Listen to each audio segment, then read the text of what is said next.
Iš Šventosios Evangelijos pagal Joną.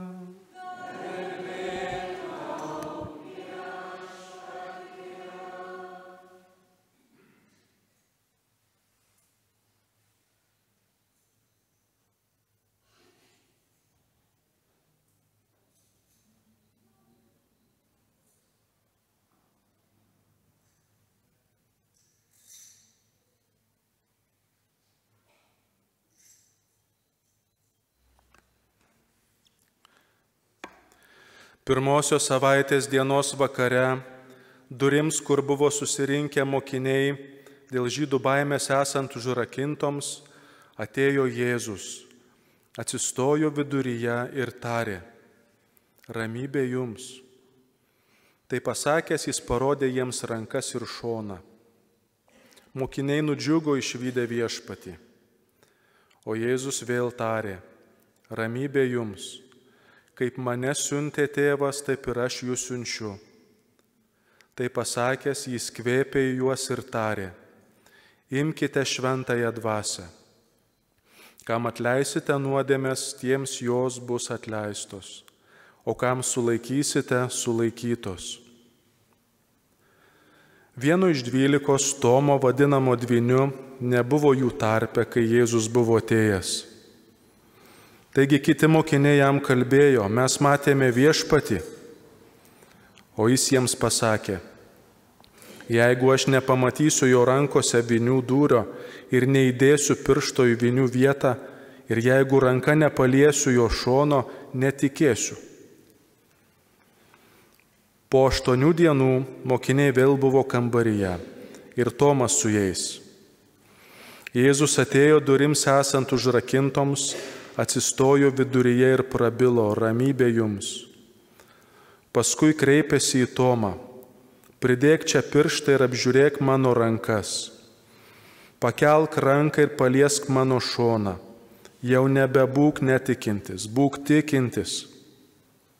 Tomas sušuko: mano viešpats ir mano Dievas.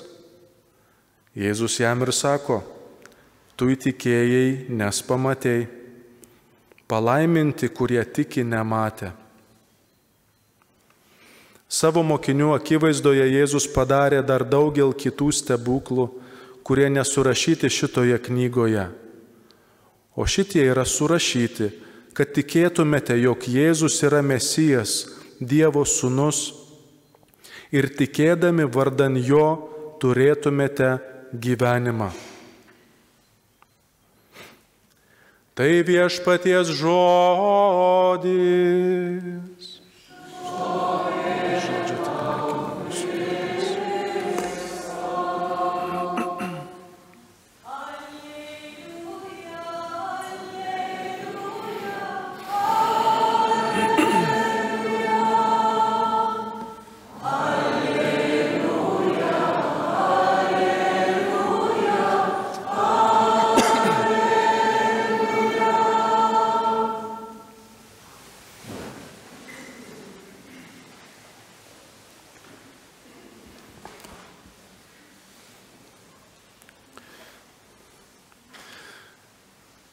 Šiandien po 8 dienų nuo prisikėlimo, kaip ir Tomas, esame kartu,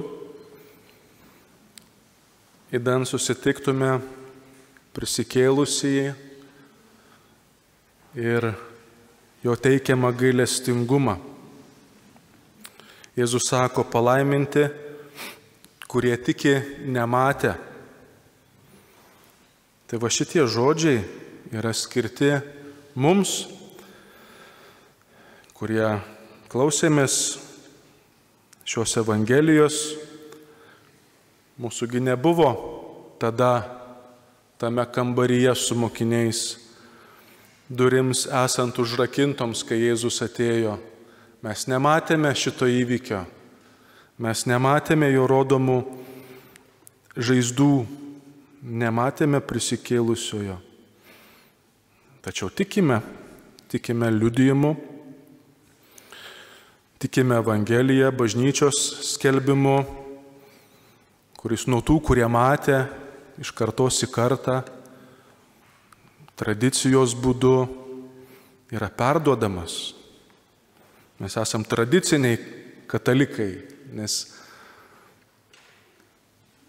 priimam šitą liudijimą, kuris iš kartos į kartą perduodamas per tradiciją. Ir mes patiriam, ne tik tai tikim skelbimu, ne, bet ir patiriam Dievo prisilietimą, kai susirenkam klausytis Dievo žodžio, švęsti sakramentų, kai darom gerą mažiausiems Kristaus broliams, tai yra, kai praktikuojam gailestingumą. Ir Tomas, jis vis tik pamatė